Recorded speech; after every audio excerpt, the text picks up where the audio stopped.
morning, good afternoon, good evening, good night, whatever time of the day it is that you're tuning in. Welcome to another episode of the Resilience Rising Podcast with me, Naturally Cinnamon. I am a therapist, life coach, resilience cultivator, and the founder and CEO of Jamila Wellness, LLC, where women go to be well and live beautifully. You can find us at ResilienceRisingPodcast.com. You can also send in your questions, topics, comments, and feedback at ResilienceRisingPodcast@gmail.com. Like this, love this, share it, rate it, comment, but most important, make sure that you're subscribed and following. Here's another episode. Hope you enjoy. This episode is brought to you by the I Am a 5-Star Woman Retreat. Join us as women convene south of tropical Miami, Florida on October 6, 2018. In this one-day retreat from our surrounding worlds, ladies will congregate to enjoy all things Jamila Wellness, from uniting the women in the family with the Forever Brunch, to living our star lives, to building our resilience with Naturally Cinnamon. The attendees of these retreats will leave with tools to immediately apply to their lives. The menu, each section, and every activity have been delicately created to increase every aspect of wellness in women: mental wellness, emotional wellness, physical wellness, financial wellness, and yes, spiritual wellness too. Not only will you walk away with having developed each point of your star, you will be a 5-star woman.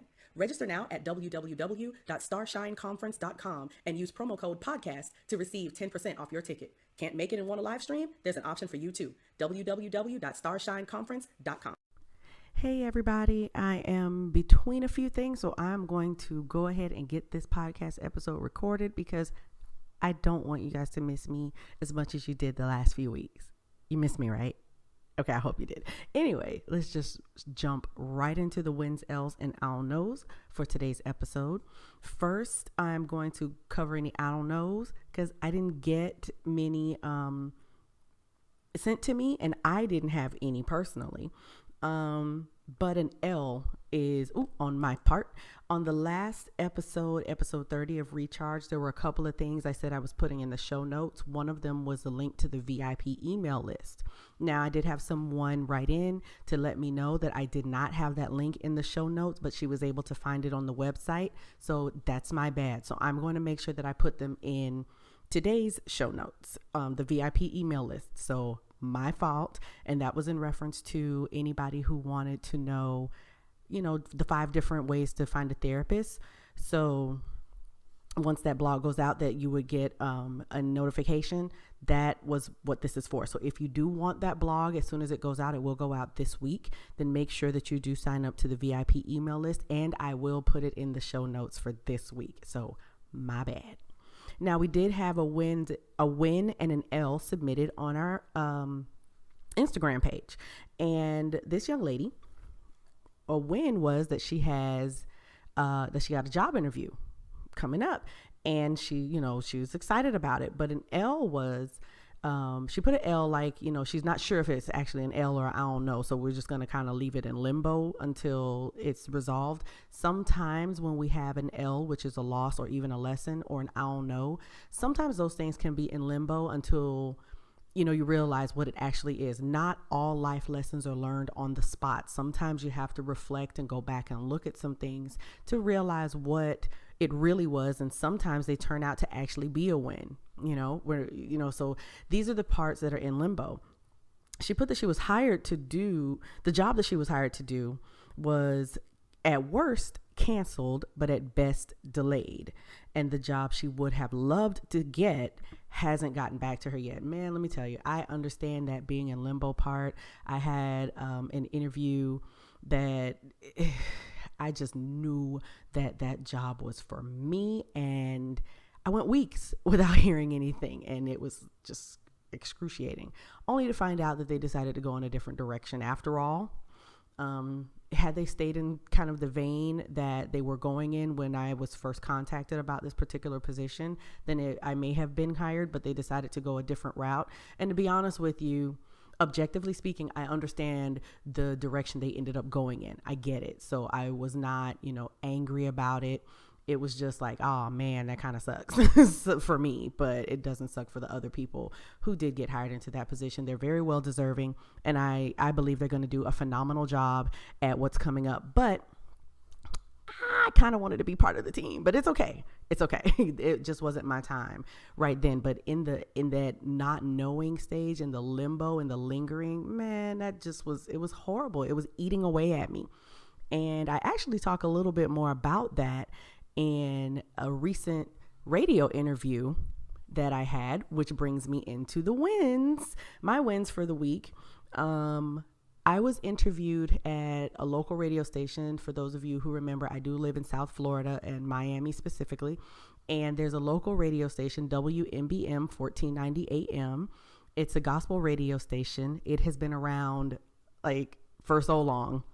In the words of my dad, he was saying that the radio station started when he was a child. And so he very vividly remembers it. It's like a pillar in the African-American community, especially in the African-American Christian community, for gospel music and things of that sort. And to be invited to be on one of the radio stations was really an honor. I count it an honor.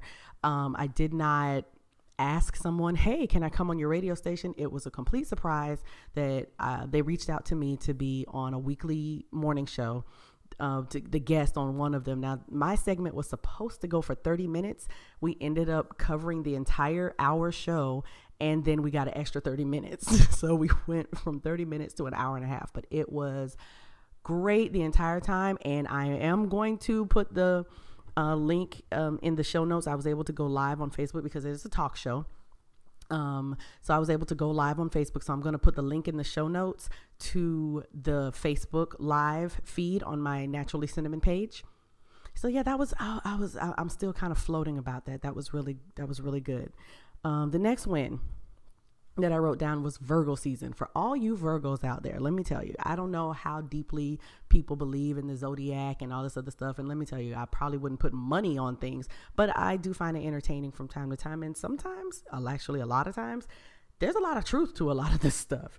And so, in my opinion anyway, but I am a Scorpio by birth. And there are times when I've read that, Scorpios and Virgos make wonderful friends and allies. I didn't realize I had so many Virgos in my corner, in my circle. I didn't realize it until this very season. I mean, I knew I had a few. My bestie, Nikki, who was just on a show a few episodes back, she's a Virgo, and I've got some other childhood friends that are Virgos. But I didn't realize until this year when I was like, oh my Lord, every weekend was at least 2 birthday celebrations for Virgos. And I was like, whoa, I am tired. I called a couple of Virgos. I was like, y'all have worn me out this year. This year, 2018, y'all wore me out. So Virgo season, I count as a win because let me tell you, these Virgos did not come to play this year in the 2018. This year in the 2018, the Virgo season was on and popping. All right, what's next on my wins? Oh, I made my first official hire. Like I have contracted services from people before. I have my service providers, but I actually have my first part-time employee. And it is temporary because she will be going off to college. But while I have her here, I will be using her, and I've hired her. I've hired myself a personal assistant. And let me tell you, she's really good. She's really good. I asked her to do one of the first tasks that I needed her to do, and she did it. But I went back to her with it, and I was like, actually, I think I need you to do a little bit more with it. And when she came back with it the second time, oh my Lord, she delivered. She delivered. And I was like, yes, I'm feeling this. This was a good hire. So I am feeling really, really good about myself because I'm just going to go ahead and put it out there. My mom was an administrator for many years before she retired, and she went through a few secretaries. A few of them were great. A couple of them not so great. So there were a couple of hires that she made that was really good, and a couple of hires that she made that she turned around to regret later. But this is not... This was a hire that actually surprised me. She came in the door swinging. Like she is not playing, and it exceeded my expectations of her. I kind of assumed that she'd ease into the position. She did not ease into the position. She came right on in. So I was like, all right then. So that's a win. That's a good thing. I'm glad that I'm able to help someone else and help myself at the same time. But I'm also glad that I made a pretty good decision. So I was happy about that. So those are the wins, L's, and I don't knows. Now, I did have another win, but actually when I went back and looked at it, this win is actually going to become the topic of this entire episode because it would take too much for me to cover. And that is the Netflix movie that has come out after me waiting like a month for it. When I found out about it, I was like, oh, when this movie comes out, I've got to watch this. Number one, because I like Sunday Lathan. Number two, because I like Lynn Whitfield. But number three, because of the title of the movie, which is Nappily Ever After. And it is on Netflix. So yeah, if you have not already watched it, please check it out. If you have already watched it, feel free to join in this conversation that I'm about to have about it. If you have not watched it, I don't really think that listening to today's podcast is a complete spoiler alert, but I am going to say I'm not going to give you so much that you're not going to want to go watch it yourself, but I am going to have a little bit of a conversation about it. So let's get started. First things first, I went to Spotify and I had to find the soundtrack because I liked almost every song that they played in this movie. I was like, who did this soundtrack? I need this soundtrack. But the top 3 songs in the movie that stood out to me, I wrote them down, were in order: Doing Me. That's the opening. When the movie's opening and the credits are rolling, this is the song that's playing in the background. And I like lyrics. I mean, I like the sound of music. I really do. I like music. I like singing. I like people who have their different talents musically, vocally, etc. But I love, my favorite part of any song, a song that will sell me, is the lyrics. I love a good lyricist. And so I don't know I didn't do the research to find out who wrote these songs, but I am going to highlight these songs. And you know me, they're going to be in the show notes, these 3 that I'm going to name, but you can feel free to get your hands on the soundtrack. It's a pretty good soundtrack. You know, I went through most of the songs. There was a lot of songs in the Spotify soundtrack playlist, but I went through a few of them, maybe about 2/3 of it, and I was like, wow, these are really nice songs. So you guys can go through it at your leisure. But the first one was Doing Me. The artist I think it's called Ray Black. It's Rayblk. So I'm not sure if that's supposed to be Ray Black or something else, but that's the way I read it. The next song was Black Mermaid by Estero. I like that song. Again, the lyrics got me, and you know the lyrics got me because in the movie she's quoting the lyrics to the song before the song actually plays, and so I was already like, "Ooh, I like that song," without even having heard any of the music, any of the vocals. I hadn't even heard the song. I just heard her recite the lyrics, and I was like, "Yep, I like that song." And the last one was the one that was playing while the movie was ending. Ironic, right? Beginning and end, which was Holy by Jamila Woods. So those are my 3 songs that I'm highlighting that stood out to me throughout the actual movie. But listening to the soundtrack, it's a really good soundtrack. So that was my first point. The next point. So the movie opens where, you know, there's this, little Black girl, and she's around a bunch of white and maybe even a couple of Hispanic, but I didn't see every child. I really just saw the children that she interacted with. And it's clear that they were at some kind of function and the kids were in the pool, and even though she had on her bathing suit, she was just standing next to the pool. And let me tell you, I laughed all the way out loud when I saw that, because I was like, this is how it is, or in my experience of a Black pool party. In a white pool party, everybody's actually in the pool. It's a pool party. But Black pool party, it seems to be like the Black pool watching party, because we're not getting in the pool. One thing about it, as far as women, we were not getting our hair wet. Like, that wasn't going to happen. Growing up, that's the way I knew things. It's different. It's a little bit different now, and it may be because of the natural hair movement. I don't know. Can't say. But I just know, for me and my experience, that's the big difference. It's whenever I went to a pool party, because I had white and Black friends and Hispanic friends and Asian friends. My mom made sure that, her children grew up in as much diversity as she could find us in the areas in which we lived. But so I was invited, to different cultural backgrounds, parties. And so when I would go to, my mom had me in brownies. We would go to, the other girls that was a brownie. She had a birthday party. We go to her birthday party. They had a pool in the backyard. Guess what? They were in the pool. Now, I didn't so much get in the pool because I couldn't swim. It wasn't about my hair. It's because I didn't know how to swim. I still don't know how to swim. I never learned how to swim. So I didn't get in because I was just like, I don't know how to swim. A few years later, I learned that, you could just get in the shallow end and just stay there. But I'm not a trusting person, and I don't want anybody to push me or drag me into another. Me and the water, and I don't know y'all that well, was just not a great combination. But if I went to a pool party where I knew everybody well, they knew me, I trusted them, yeah, I would get in. That was not a problem. But again, it wasn't about my hair. But man, when I went to, the older I got and the more Black people would get together, of my age, we would go to pool parties, and all the guys were in the pool. A couple of girls were in the pool.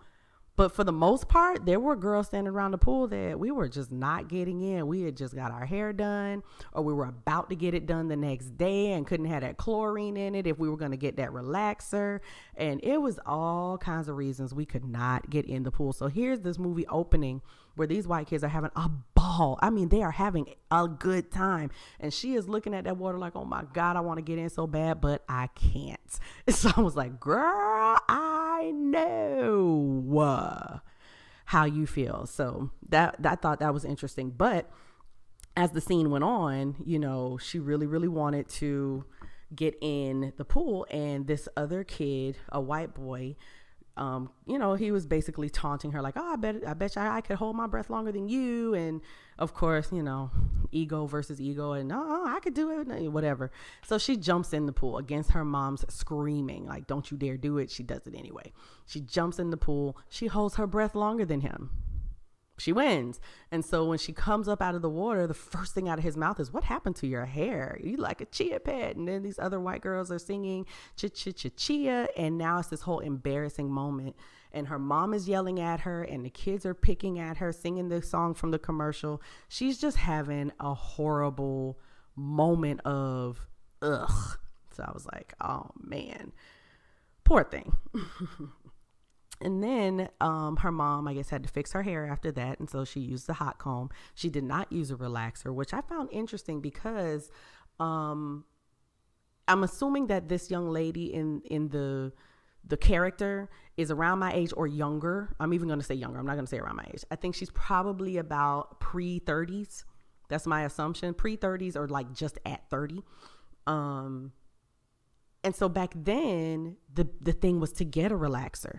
So the fact to see her mom using a hot comb was like, okay. So her mom knew something about, properly caring for hair to make it straight, that you don't absolutely have to relax it just for it to be straight. So I just thought that was interesting that she chose to use a straight comb instead of getting a relaxer. But I noticed that while she was sitting in the chair getting her hair heat pressed, so to speak, with the hot comb, that she was playing with a blonde white Barbie doll. And that was the epitome. That's what she was being taught, was the epitome of beauty, which I thought was like, wow, that's okay. Now, I'm sorry, my parents didn't play that. Even though the dolls had straight hair and everything, they wouldn't know you're going to have this chocolate looking one. Like that's just the way my parents were. But that's because my parents, I grew up with hearing my dad say, I never really had an issue with my skin tone, like, oh my God, I'm too dark, or whatever, because I grew up listening to my dad compliment women on TV for their skin tones, like, oh my God, look how dark skinned she is. I love a dark skinned woman. She is so beautiful, this and this and this and that. And I would see characters on TV like Felicia Rashad playing Claire Huxtable, and he would talk about how gorgeous she was, and she was not of the fairer skin. So it was like, Kim on, I think her name is Charlene Bell, but she played Kim on A Different World. She was my dad's favorite character, and she had the most chocolatiest skin of all the characters on there. So that's what I grew up hearing. as it pertained to beautiful women, every woman that he would call out and say was beautiful had a darker hue to her skin. So I didn't really grow up with the skin thing, but the hair thing, yeah, I heard about good hair, bad hair, good hair days. Girl, you better do something with your hair. I mean, I grew up hearing, you gonna do something with your hair today? So it was a hair thing more than it was a skin tone thing. But noticing that in this movie, her ideology of beauty was in the doll that she had in her hand, which was very pale skinned, very, very blonde hair. I mean, that doll's hair was yellow. It was so blonde. So I was just like, that's very interesting.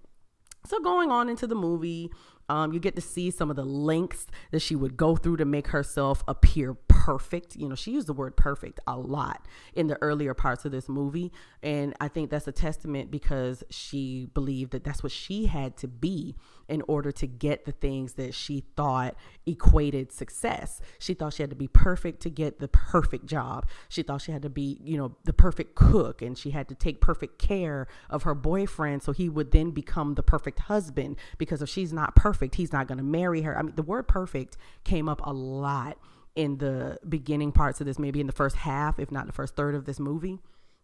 And you got to see some of the lengths, my Lord, that she would go through. She was getting up earlier than he was so that she could put on at least a basis of foundation and makeup and do her hair just so she could crawl back into bed. So as soon as he rolled over and woke up, he saw this picture of perfection. Girl, I ain't got time for all that. I like my sleep, and I'm gonna get as much of it as I can. But that's not my measure of success, but that was her measure of success and perfection. And just to see the link, oh man! But that's just her appearance. How many of us have gone through excessive lengths to achieve what we thought would be perceived as perfection, or what we thought would be perceived as success? It may not have been hair, but it was probably something else. So I was just like, wow. And her mom says this line to her that I wrote down. I said, "I told you your prince would come. You just missed a couple of carriages." I was like, really, lady? Now, Lynn Whitfield played the mother. Let's not all, poor Lynn Whitfield. She plays in some roles, and she plays them so well that people think that's the way she is in real life. I don't think that's the way she is in real life. I've never met her, but I don't think so. But she's, once again, playing a role that makes you want to roll your eyes at the character. But it's just the character. It's the mother. But the mother says to her, "I told you your prince would come. You just missed a couple of carriages." So because a relationship went south, if it went well, it's because you put forth all these lengths to be perfect. And if it went south, it's because you didn't put forth all the effort. You missed a couple of carriages. Oh, you missed that one because, you didn't apply the right shade of lip gloss or something like that. That's the message we all get. That's the message we get in some way, shape, or form, that if we missed the mark, it's something we didn't do. Well, maybe that marker just wasn't for us, or wasn't for us at that point in time. I don't know. Anyway, moving forward. The next point I wrote down was how much hair controlled her life.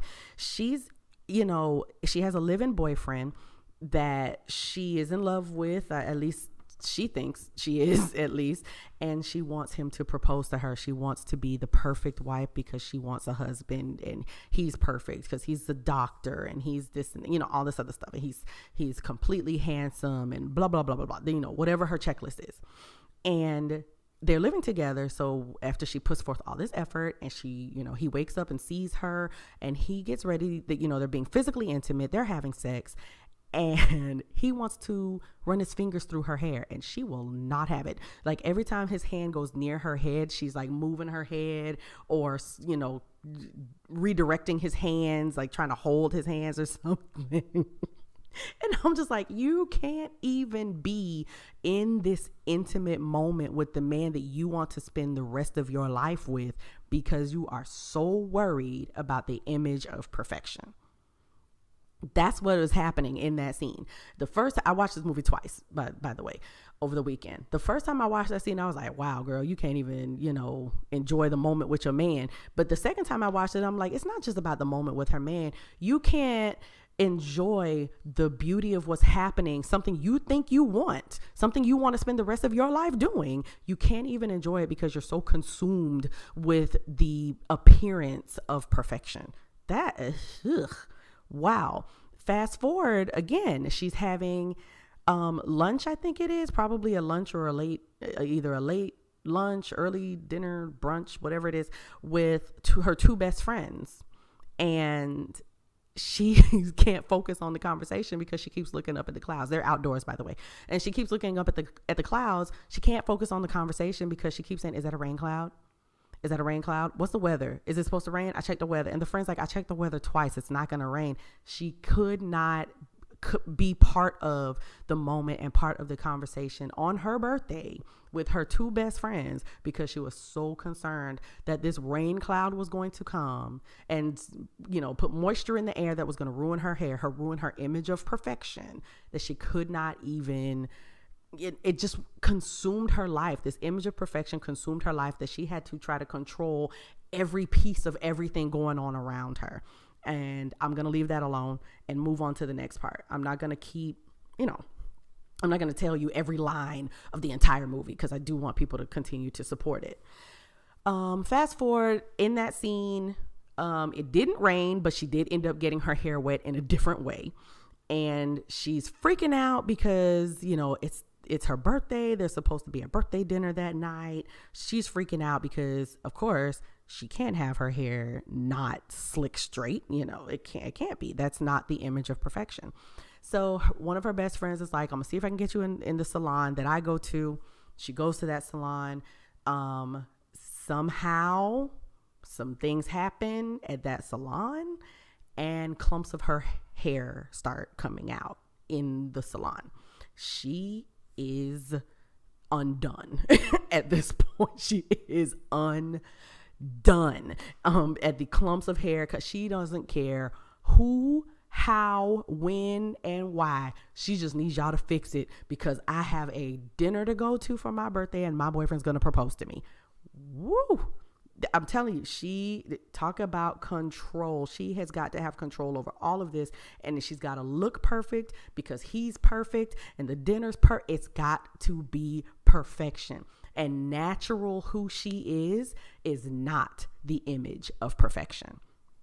So you better figure this out.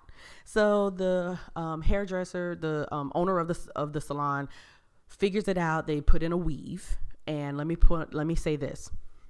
As far as weaves are concerned, a lot of people give a lot of women a bad rap for weaves and wigs. And let me tell you, some of it, sometimes you can just ask the woman what's the reason, and sometimes, oh, she's just lazy. She just don't want to do her hair. She just don't want to show her hair. Well, listen,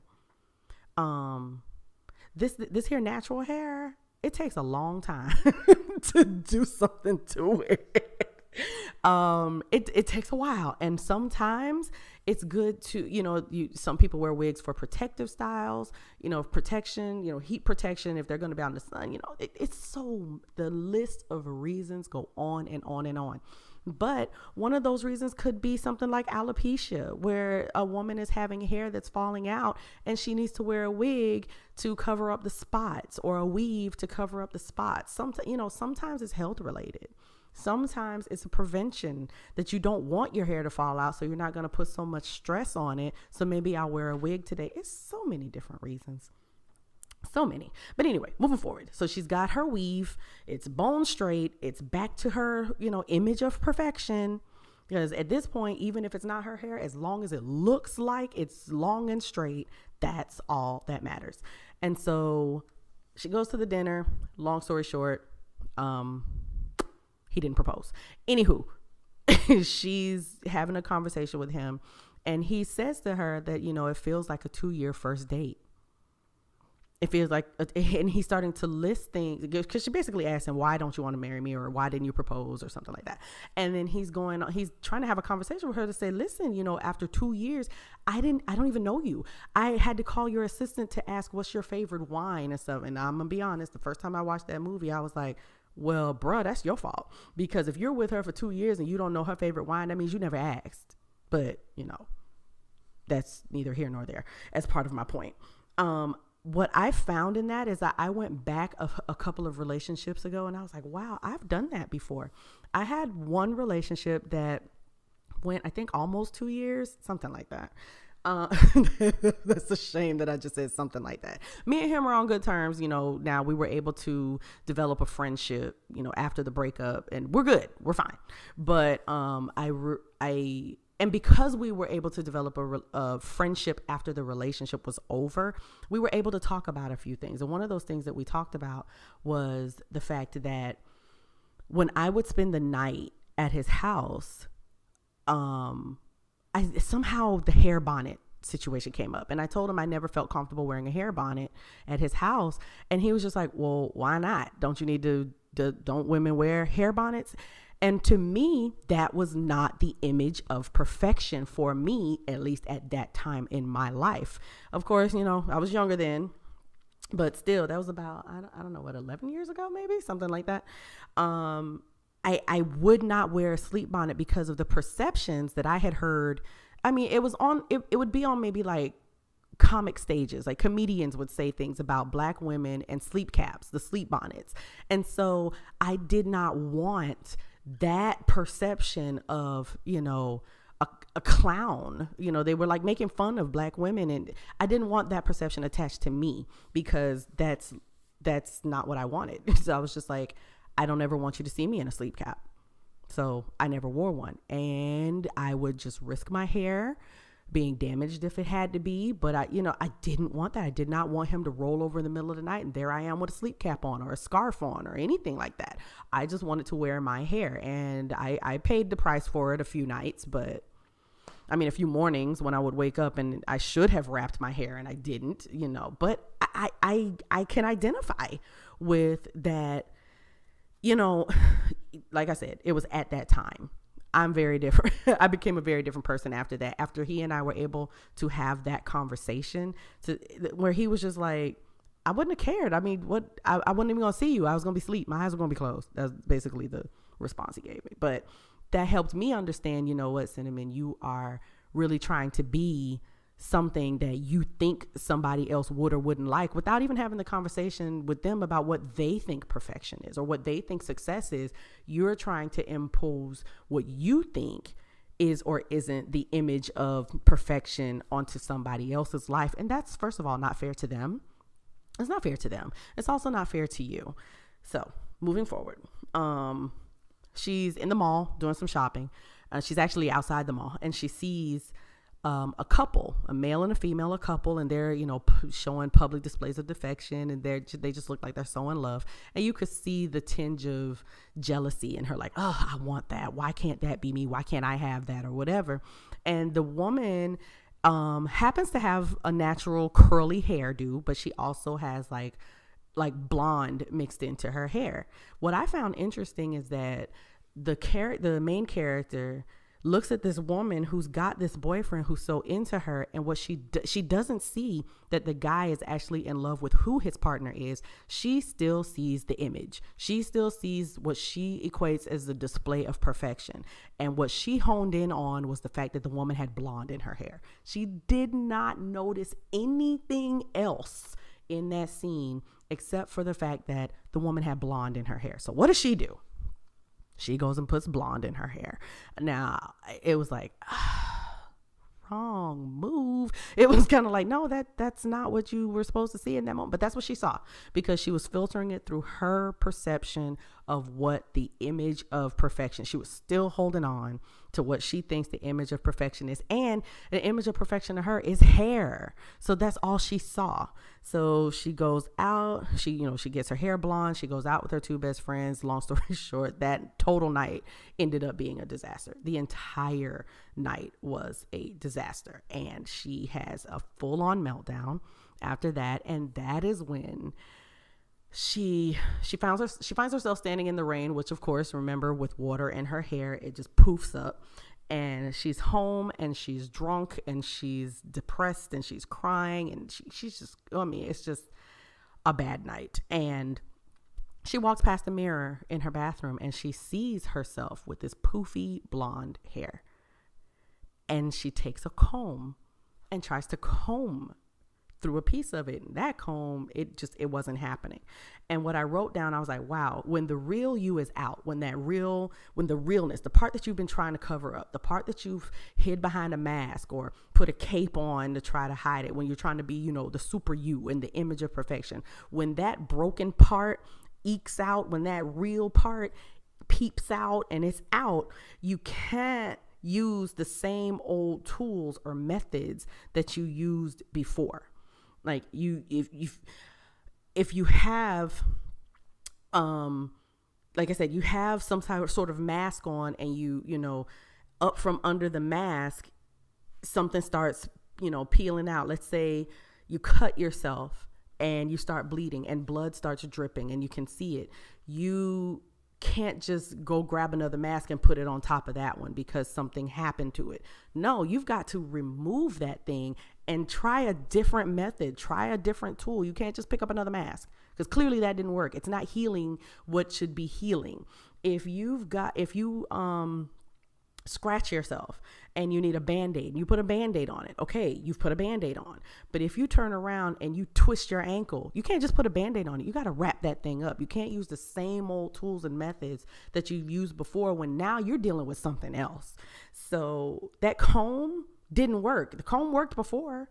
It always worked before. It ain't working now because now we're dealing with something else. New tools need to be introduced. New tools need to be put in place. Now I'm gonna put a pin there and that was my therapist moment. New tools need to be introduced. If you're dealing with something that, grief, loss of any kind, depression, anxiety, PTSD, bipolar, anything, or even if you think you might have one or two symptoms of any of those things that I just listed, and you've been trying different things and those things are not working anymore, you may need to put some new tools in place, and therapy helps you learn some of those new tools and helps you put those into practice. Okay, moving on. So she gets a new tool. Her new tool absolutely happens to be clippers. Now, my first thought was, so you just happen to have clippers laying around your bathroom? That's interesting. But she has some clippers, and she goes to town, and she is removing her hair.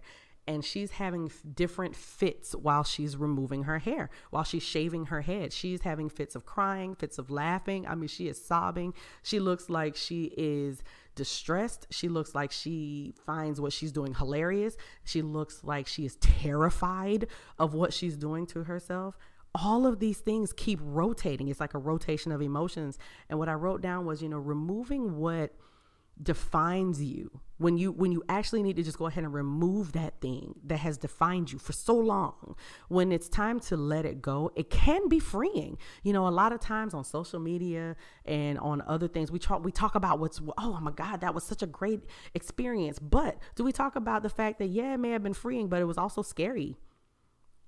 It was also scary because now I'm in new territory and I don't know, I've never been here before and I don't know what to do. I don't know which way to go. It's a little bit scary. It can be painful. It can hurt. It can hurt. It can be painful. It can be sad.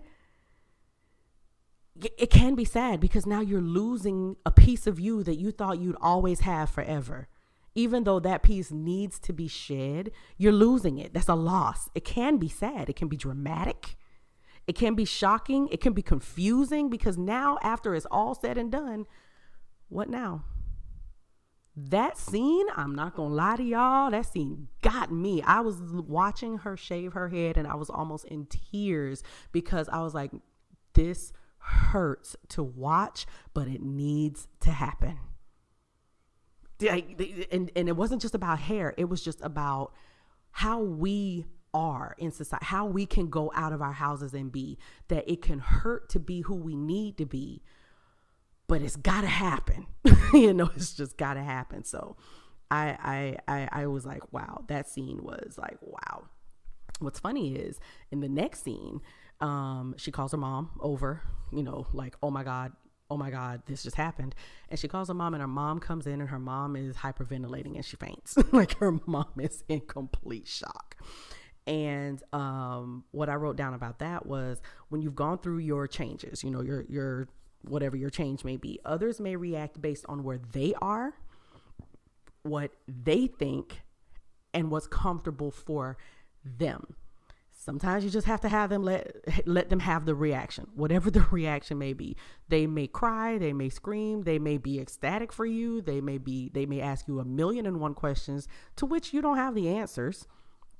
You know, who knows, whatever their reaction is. But remember, their reactions may be based on where they are, what they think, and what's comfortable for them. So just kind of let that happen.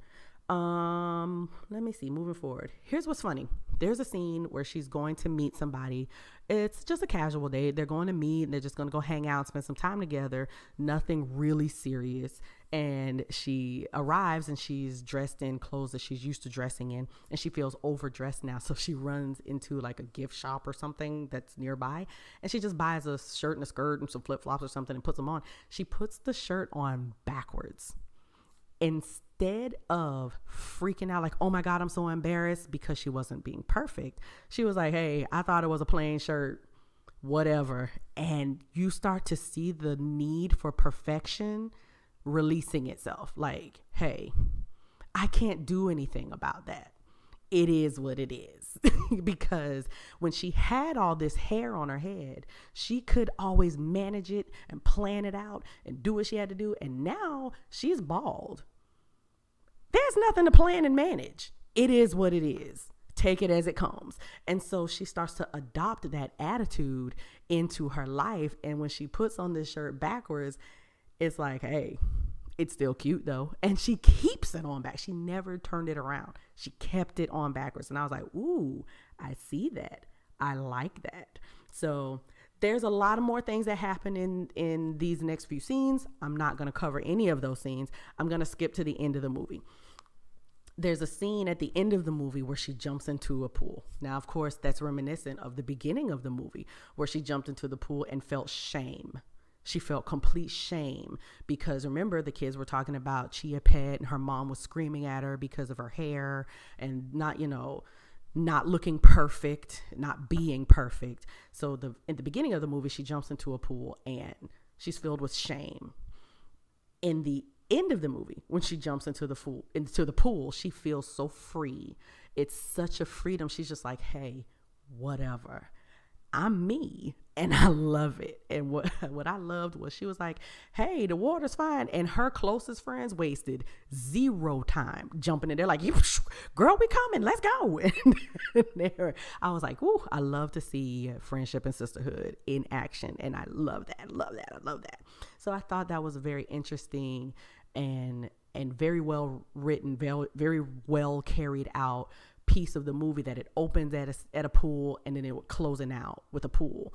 And the best part for me of the movie is at the very, very end when when the credits are getting ready to roll. She's walking down a street, but she's walking down the street alone. She's walking down the street in her truth. She's walking down the street with her natural hair. As far as professionalism, there were some changes there. I didn't cover any of that in this podcast. You'll have to watch the movie to see what other changes. There are other changes that were made and other things that were introduced into her life. I'm just focusing on a couple of pieces.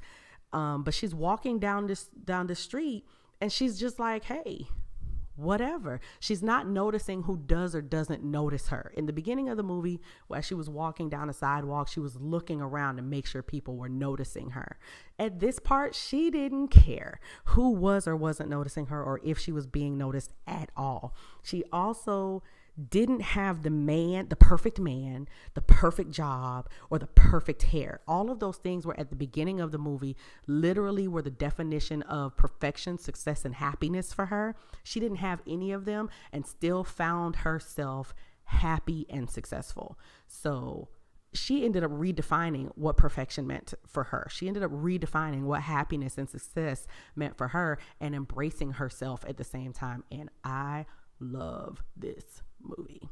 So feel free to please go to Netflix, check it out. It's called Nappily Ever After. Here's something else. I found that it was based off of a book, and you all know me, I like to read. So I'm going to go and see if I can find this here book. And then when I did Google it really quickly, there's a book series, the Nappily series. And I was like, oh, I got to look into that. So if any of you have even read the book, can you write to me? Let me know how different the book and the movie were, because that happens. So yeah, that's it. I just wanted to talk about this movie and say that, you know what? I am living Nappily Ever After. I love it. So that's it for today. Please enjoy this spirit support segment. It's time for the spirit support segment, when we take a moment to feed our spirit. Brought to you by Jamila Wellness, where women go to be well and live beautifully. A couple of weeks ago, I had the pleasure of introducing God-centered meditation to a group of young ladies. These adolescents took to meditation in ways that adults seem to have trouble doing. So I'd like to take this opportunity to reintroduce meditation to some and introduce meditation to others as we reflect on the fact that we are valuable to God and He does love us. Please enjoy this meditation. God loves you.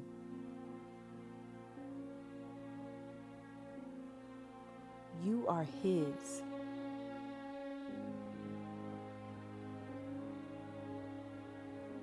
You are precious.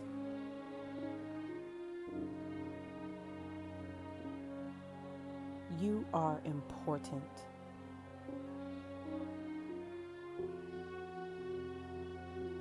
You are His child, and He loves you.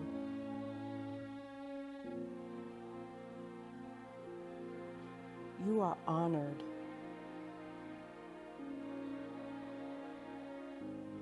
You are necessary.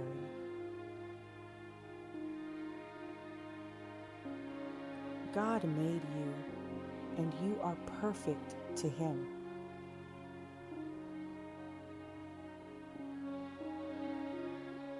You are His masterpiece, and He loves you.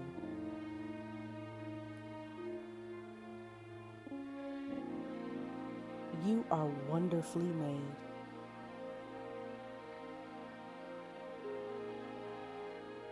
You are perfectly made.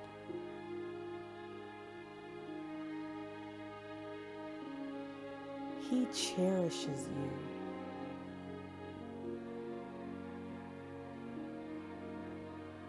He has great things for you.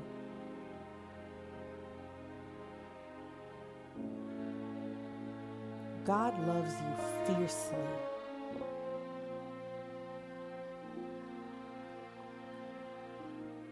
You are His child. You are His masterpiece, and He loves you.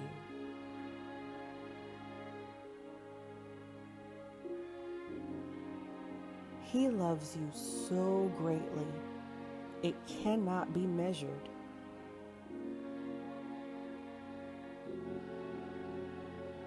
God's love for you goes on and on and on and on.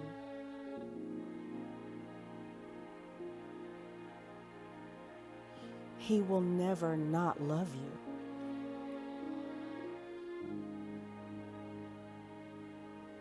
You are His.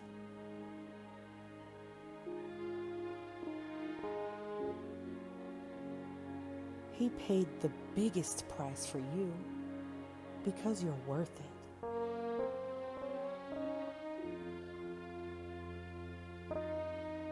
You are His child. You are His masterpiece, and He loves you so much.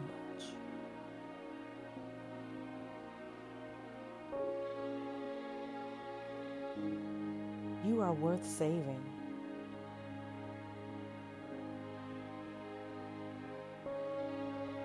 Your future is so bright because of Him.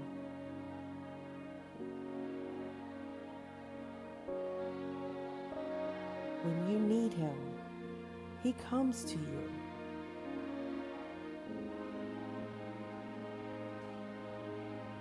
When you feel weak, He strengthens you.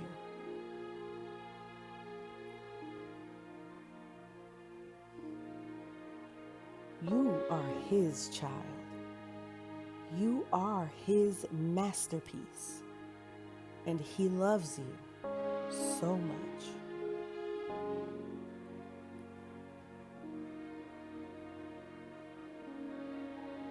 You can count on God.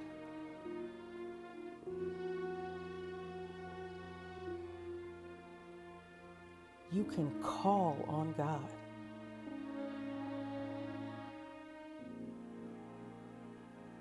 You are beautiful.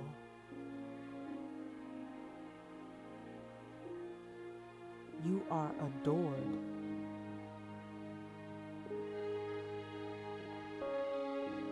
You are more precious than fine gold.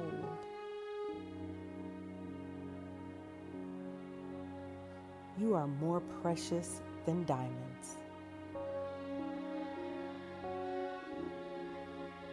You are His child. You are His masterpiece, and He loves you so much.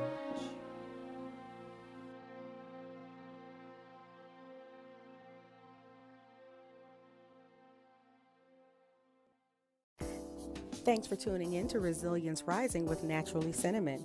Life has a way of tossing unexpected trials and circumstances our way. We can't stop them, but we can better handle them by raising our resilience. Remember, you can find us at ResilienceRisingPodcast.com, on Instagram at Resilience Rising Podcast, and you can also send in a question or topic for this podcast by emailing us at ResilienceRisingPodcast@gmail.com. Be sure to like this podcast, love it, share it, rate it, and comment, but most important, make sure that you've subscribed and that you're following. I'm Naturally Cinnamon. Good morning, good afternoon, good evening, good night. Creative Director Jeremy Key for J Key Collective. Music by AJ Miles.